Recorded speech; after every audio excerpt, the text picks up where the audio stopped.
A'udzu billahi minasyaitonir rajim. Bismillahirrahmanirrahim. Babul fadli birrul walidaini wa huquqiha wa syaumul aqi. Ini suatu bab pada menyatakan kelebihan bakti bagi ibu bapak dan hukum keduanya dan kejahatan durhaka keduanya. Jadi kajian kita pada malam ini adalah tentang kelebihan berbakti kepada kedua orang tua dan juga hak-hak anak kepada ibu bapaknya dan juga kejahatan durhaka kepada kedua orang tua kita. Firman Allah Ta'ala, wa wasainal insana biwalidayhi ihsana. Telah kami wasiatkan segala manusia dengan bakti bagi dua ibu bapaknya kebajikan. Jadi firman Allah, ya, Allah memerintahkan kita hamba untuk berbakti kepada kedua orang tua kita, ya, dengan berbuat baik. Itu wasiat Allah kepada kita anak. Jadi ihsan di sini, kebaikan di sini adalah sebaik-baiknya ihsan. Ya. Makanya seseorang yang tidak mendoakan orang tua itu sehari 5 kali, sungguh kata sebagian tabi'in itu, ulama tabi'in, durhaka dengan orang tuanya. Juga firman Allah, wa qadara rabbuka alla ta'budu illa iyyah. Kamu sembah melainkan akan, yakni jangan kamu taat akan seorang dalam maksiat melainkan engkau taatkan dia pada barang disuruh kamu. Dan dengan kedua orang tua kita berbuat baik, yakni menyuruh akan kamu membaikkan kepada ibu bapak kamu akan kebajikan dengan keduanya. Jadi Allah perintahkan kita untuk menyembah Allah. Artinya jangan kita taat pada maksiat untuk bermaksiat kepada Allah. Karena tidak boleh bermaksiat Allah, mentaati makhluk karena bermaksiat kepada Allah, itu tidak boleh. Juga dengan kedua orang tua Allah menyuruh kita untuk berbuat baik kepada orang tua kita dengan sebaik-baiknya dan lemah lembut kita kepada kedua orang tua kita. Apabila seorang anak lebih besar suaranya daripada suara orang tuanya, atau saat kita tinggi suara orang tua kita merendah suaranya, ini anak telah melakukan kejahatan kepada orang tuanya, yakni durhaka kepada kedua orang tuanya. Walaupun selop saja tidak boleh kita berdebat dengan orang tua kita.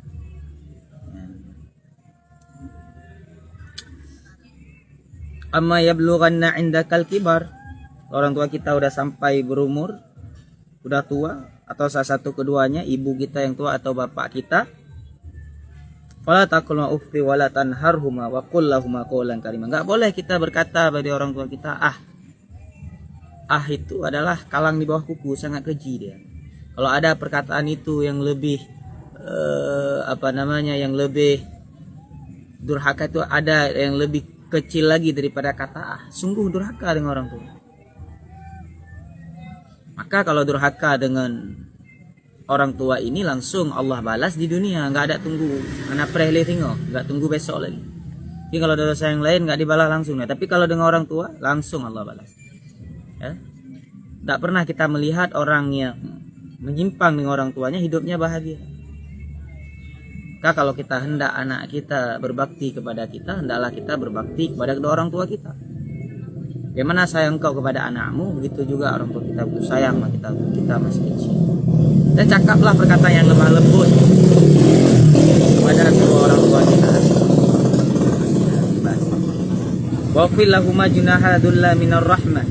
Rendahkan olehmu, yakni jadikan dirimu itu bagi keduanya supaya merendahkan diri lagi kasih atas keduanya daripada rahmat, kasihan hatimu dan syafqah. Artinya jangan kita merasa anak ini lebih, ya, berbangga depan orang tua. Jadi kita harus rendah diri, maknanya rendah hati kita pada orang tua. Sehebat apapun kita, sekaya apapun kita, ya, tetap orang tua kita itu adalah nomor satu. Dengan kita kasih sayang kepadanya, sayang hati kita kepada dia. Karena kenapa? Allah, ridhanya Allah bagi seorang anak itu Allah simpan pada keridhaan kedua orang tuanya. Wa qur rabbirhamhuma, dan kata olehmu apabila wafat kedua, yakni doakan olehmu bagi keduanya yang katakan, wahai Tuhanku, kasihani olehmu akan keduanya pada tiap-tiap di belakang sembahyang. Jadi kita minta doa, Allah sayang pada orang tua kita saat kita udah selesai sembahyang. Ya, kita lupa saat kita mencari uang, cari harta. Kemanapun kita boleh pergi, kalau kita menyakiti orang tua kita, tiada sayang hati kita dengan orang tua kita, sungguh apapun yang kita miliki itu kurang berkatnya. Kesusahan bagi anak-anak yang durhaka dengan kedua orang tua.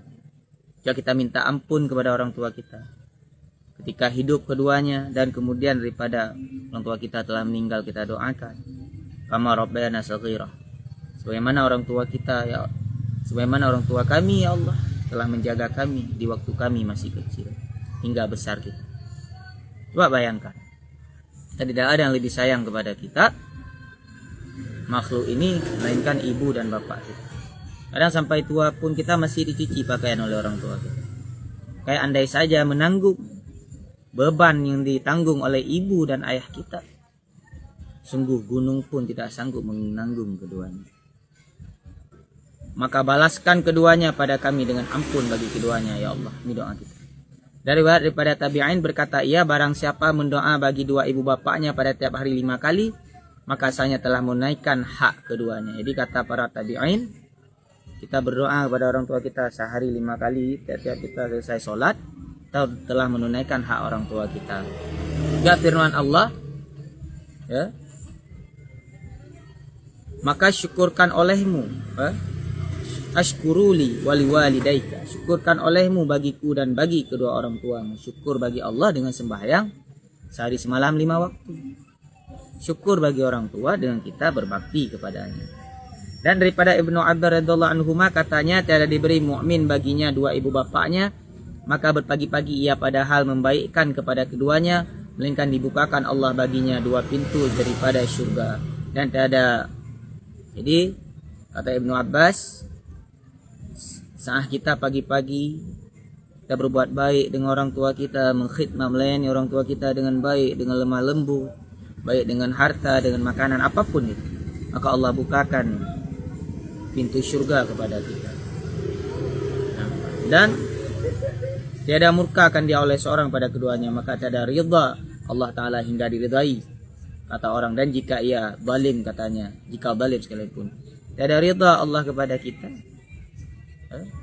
hingga Allah baru ridha kepada kita, orang tua kita ridha, walaupun orang tua kita itu zalim orang tua kita. Kalau zalim ini kan berarti udah menyakiti orang lain, ya, melampaui kepada orang lain. Kalau fasik diri sendiri aja maksiat. Kalau zalim ini maksiat kita itu terjatuh pada orang lain, walaupun zalim orang tua kita. Kita wajib berbakti kepada orang tua kita, melainkan tak boleh kita taat kepada makhluk untuk bermaksiat kepada Allah.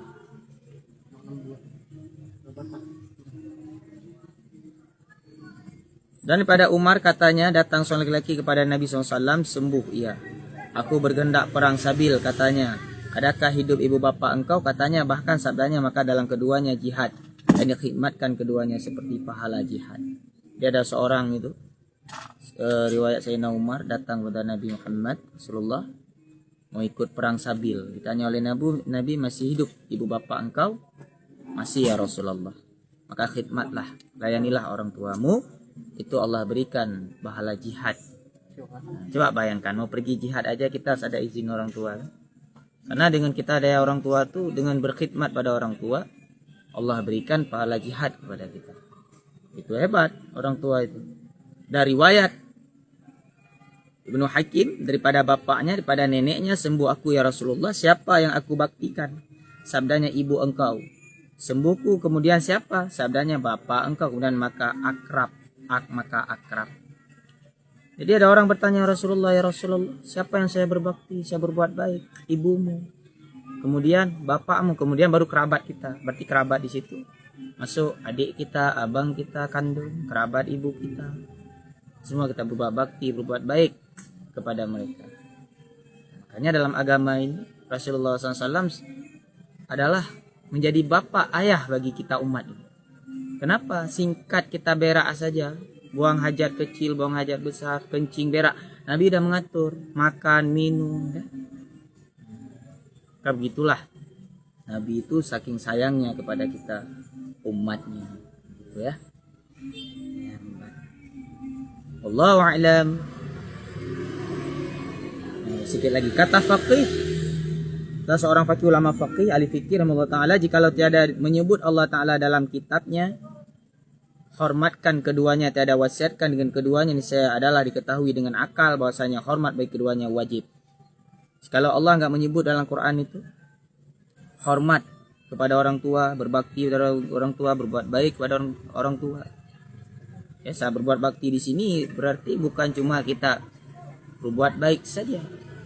Baik dengan semua, punya harta kita berikan kepada orang tua, serba memudahkan orang tua. Sungguh kalau nggak disebutkan dalam kitab Allah kita suruh hormat orang tua kita, bakti orang tua kita, akal kita pun bahwasanya hormat kedua itu wajib. Dan adalah wajib atas orang berakal bahwa mengetahui akan hormat keduanya. Itu wajib atas kita orang berakal, kita mengetahui menghormat keduanya. Tapi kalau kita tidak memiliki ilmu, bagaimana kita bisa beradab dengan orang tua kita? Hanya bagi orang tua, ingin anakmu beradab denganmu, ajarkan mereka ilmu cara beradab. Ingin anakmu sembahyang, ajarkan ilmu sholat. Kita nggak mampu, beri dia belajar ilmu kadar fardu ini diwajibkan Allah. Tauhid, sifat 20 misalnya, fikih, kadar tahara, bersuci, sembahyang, kalau zakat, kalau dia hendak mau berzakat, haji dan sebagainya. Tauhid, fikih, tasawuf. Dan didirikan hak keduanya telah menyebut Allah Ta'ala pada sekalian kitabnya dalam Taurat dan Injil dan Zabur dan Furqan. Saya menyuruh pada sekalian kitabnya dan diwahyukan sekalian Rasul dan diwasiatkan mereka itu dengan hormat bagi dua ibu bapa. Di semua kitab Allah, Injil, Zabur, Taurat, Furqan, Quran, menyuruh semua para Rasul untuk hormat. Itu Rasul saja diperintah Allah hormat orang tua. Kan siapa kita hari ini? Dan menjadikan ridhanya pada ridha dua orang tua. Juga Allah jadikan ridhanya Allah pada keridhaan orang tua. Dan murkanya Allah pada kemurkaan orang tua. Wa minkum alhamdulillahi rabbil alamin.